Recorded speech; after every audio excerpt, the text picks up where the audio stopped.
Hello everybody, Dom Taveri joined by Adam Kang and Tim May, 97.1 The Fan, Letterman Row, and certainly not the outcome we were predicting. I mean, this team, Ohio State, was favored at one point by 23 points, and to me, defensively they played well enough to win, offensively not well enough. Yeah, my pick in this game was 29-13 Ohio State.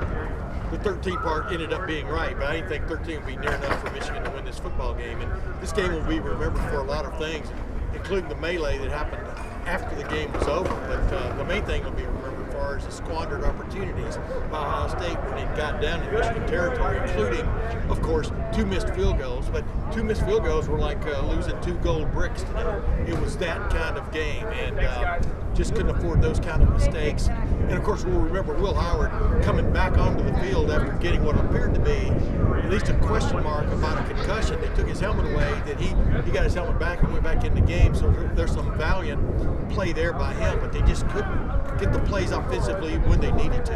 Adam, let's talk a bit about the melee. Tim brought it up. You were down there. I was actually up here getting set up, and all of a sudden the players come up. It was taking a while, and a number of players rubbing their eyes, and they apparently got maced. You saw it. They tried to plant a flag, and Jack Sawyer, some folks have said, tried to stop him, and then all heck broke loose. Well, I don't know that Jack Sawyer was the one that tried to stop him. Jack Sawyer at one point ended up near the Michigan flag and was able to grab it off of the pole and try to keep it away from Michigan. But a couple things with that. Ohio State, the majority of the players were singing Carmen, Ohio. I noticed that because I was just curious. I saw them stop the guys, hey, make sure we sing. And they heard the fans start booing, and the second you hear that, I think everybody in the building knew what was happening. And so they turned around to go. And Ryan Day mentioned it post-game to kind of defend their honor. He said there are a lot of prideful guys on this team. They're not going to let you plant a flag again at midfield. And listen, it was a tough scene to think about because in that moment, all I could think is in my head is, how did we get here? I mean, it was supposed to be the ultimate flag planting for Ohio State today. It was supposed to be a restart of the rivalry. They were the better team, and somehow we're back in the same boat. And it's now been 4 years since these. It'll by next year it'll be 6 years since we've seen Ohio State beat Michigan, and it's just it's crazy to think it. And the defense was phenomenal. You know what I think is so interesting is last year the defense said they didn't get off the field. They did. 13 points should be enough in any modern college football game. And today it wasn't because, as you said, the golden bricks, missed field goals, turnovers in the red zone. I mean, it just can't happen. The one touchdown for Michigan came because they had to start with the ball on the 3-yard line. Right. The defense, I thought, played lights out today. I thought they played well enough to win. Tim, you and I have been doing this a long time, and I was nervous about this game going into it because all the Buckeye fans kept coming up to me saying, oh, we're going to get even this year, we're going to name our score, we're going to put 100 on them, and I said, not so fast, weirder things, and to me, the matchup that scared me to death was Ohio State's offense going against this Michigan defense, which is, the strength of the team. And today, the Michigan defense was the difference. Yeah, I mean, the concern in my mind was the Ohio State offensive running game going against Michigan's run defense, which is anchored by 2 of the better tackles in the country, Mason Graham and Kenneth Grant, and they played like it today.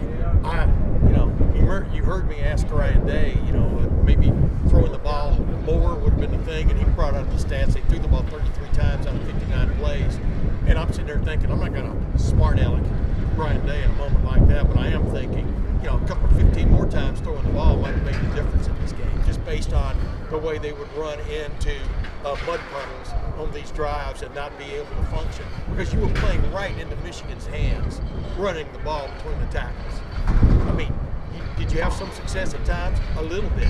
But the bottom line is, Jeremiah Smith, Emeka Egbuka, Carnell Tate is the best threesome wide receivers in the country, exploited big time, and it didn't happen. It did happen on one drive, and they got a touchdown out of it. Do you think he was a little nervous? Oh, Will Howard picked off twice, too. Of course. But you got to take your chances. I mean, you got to do what you do best, and what they did best in this game was throw the ball. Yes, I'm second guessing those the idea. Now, it was windy, it's still windy. It's cold, man. But you got to do what you can do to matriculate the ball down the field. And I thought they erred in judgment in that regard in terms of play calling at times. All right, obviously. I'm not saying you got to throw the ball every down, but that might have worked. I'm gonna add with that is I understand that Ohio State, especially in a game like this, you want to show toughness, you want to show you can run the ball. But if you can't do it, you can't do it. And at some point, you've got to pass to open up the run. And they just weren't doing that today. And the only time that they were actually stuck to the pass was the 2-minute drill because they had to, because they didn't have enough time to run. Right. All right. Obviously, their hopes of going to Indy's on life support. There's, some. You need Purdue to beat Indiana. You got to, as we talk now, is this still a playoff team? Oh, absolutely. I mean, Joe Tessitore on ESPN was talking about Georgia with 2 losses and how that win, that 8 overtime win over Georgia Tech, heavy underdog Georgia Tech, cemented Georgia's path to the playoff. Now, whether Georgia wins the SEC against the winner of Texas and Texas A&M, which is playing later, based on when we're talking now, remains to be seen. But yes, this is a playoff team. It's been ranked number 2 for a long time. Its only other loss was to the number 1 team in the country by 1 point. Its other loss is 3 points to their arch rival. Stuff like that happens in rivalries, as Georgia almost found out the other night. So, yeah, it's a playoff team. They'll probably be hosting a game. Well, you think they'll host? Well, so that's the ultimate question, and I'll say this: nobody wants to look at silver linings today, and right. And we were in that room, Tim. It didn't seem like anybody wanted to even think about tomorrow at this point, and understandably. But what this sets Ohio State up for is possibly being an 8th seed, possibly being a 7th seed at the end of this, hosting a game. And then in that regard, you get Miami's side of the bracket, maybe a Texas side of the bracket. Their path may not run through Oregon now until they get to the championship. And I heard somebody say this, and I thought it was so interesting. I still think Ohio State can compete with anybody in the country. I still think they're arguably one of the best teams in the country. This is just a different game today. Correct. This game, I want to say this, and I will look at the camera and I'll say it. This was the first time in every Ohio State-Michigan game. You said all this, don't worry about records, don't worry about the records. I'll never pick this game to be more than a 3-point game. I don't care if it's the defending Super Bowl champion Ohio State Buckeyes and an 0-11 Michigan team. It's just this game. It's just how it happens in this game. The better team. Basically, everything got funneled right into how Michigan, exactly what Michigan needed to win.